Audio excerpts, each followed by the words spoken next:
Song રચી ઠગાઈ કરતી gang ઝડપાઈ। પદ્ધર પોલીસને મોટી સફળતા। ગઈકાલે પદ્ધર પોલીસને સ્ત્રીનો સ્વાંગ રચીને ઠગાઈ કરતી ગેંગના 3 આરોપીઓને પકડી પાડવામાં સફળતા મળી હતી, જેમાં એક આરોપી સ્ત્રીનો વેશ ધારણ કરીને લોકોને ભ્રમિત કરી ઠગાઈ કરતો હતો, જ્યારે અન્ય 2 આરોપીઓ તેને મદદરૂપ બનતા હતા। મુખ્ય આરોપી સામે અગાઉ પણ અનેક ગુનાઓ નોંધાયેલા હોવાનું સામે આવ્યું છે। આ સમગ્ર મામલે ભુજ વિભાગના ડીવાયએસપીએ વધુ વિગતો આપતા જણાવ્યું કે આરોપીઓ વિરુદ્ધ કાયદેસરની કાર્યવાહી હાથ ધરવામાં આવી છે। રિપોર્ટર કેતન સોની। ગઈકાલે તારીખ 8/6/2026ના રોજ પદ્ધર પોલીસ સ્ટેશનના અધિકારી અને કર્મચારીઓ દ્વારા 3 ઇસમને ઝડપી પકડવામાં આવ્યા છે। એમાંથી એક છે અરવિંદ નાથ, જેનું ઉર્ફે છે ભકો, બીજા છે પરબત રાઠોડ અને ત્રીજા છે બળવંત વાદી। આમાંથી 2 જણ રાજકોટના રહેવાસી છે, એક બનાસકાંઠાના રહેવાસી છે। આમાં જે અરવિંદ નાથ ઉર્ફે ભકો છે એ આખા પ્લાનનો માસ્ટર માઇન્ડ છે। એમની જે એમઓ છે એ એવી છે કે જે પરબત રાઠોડ એ સ્ત્રીનું વેશ ધારણ કરીને લોકોના ઘરમાં જાય, એમને વિશ્વાસમાં લે, એ લોકોના એવું કે પાણી પીવડાવો, એવું કરીને એમના ઘરમાં એન્ટર થાય અને પછી ધીરે ધીરે એમને ઘરમાં કોઈ પણ ઘરમાં સામાન્ય રીતે જે દુઃખો હોય એનું વર્ણન કરે, એમને એવું કે આમાંથી કોઈ પણ દુઃખ જો તમારે ત્યાં હોય તો અમે એની વિધિને કરીને અને દૂર કરી શકીએ છીએ।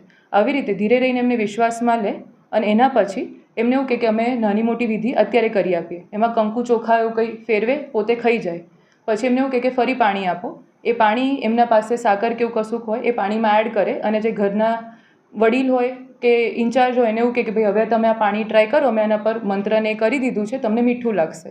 એના થ્રુ એ લોકોને સામાન્ય લોકોને ઉલ્લુ બનાવે છે, એમને અંધવિશ્વાસમાં લે છે।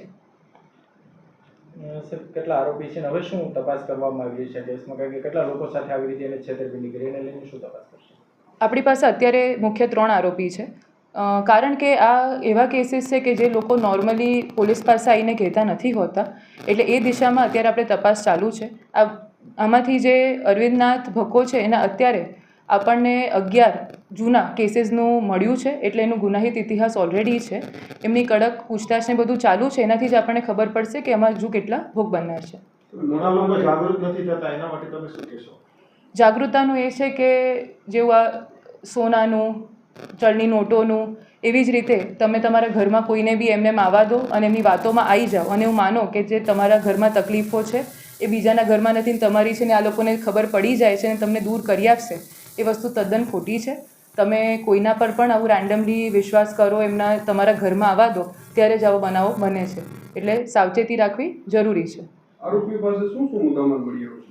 અત્યારે આપણી પાસે એવો સ્પેસિફિક કોઈ મુદ્દામાલ નથી કે જેનાથી આપણને કહી શકીએ કે અમને આ ભોગ બનનાર સ્પેસિફિક હશે। મહિલાનું રૂપ ધારણ કરવાનું કારણ શું હતું? એવું આપણે માનીએ છીએ કે એ લોકો મહિલાનું રૂપ ધારણ કરીને એવું કહેવા માંગે છે કે ભાઈ એમનામાં માતાજી આવે છે કે એવું, અને એવું કરીને ગામડાના જે લોકો હોય નિર્દોષ કે જેમને ના ખબર પડતી હોય એમના ઘરમાં પ્રવેશવાનું साधन तरीके उपयोग करे छे। इस वीडियो को लाइक करें, हमारे चैनल को सब्सक्राइब कर बेल आइकन जरूर प्रेस करें हमारी न्यू वीडियो सबसे पहले देखने के लिए।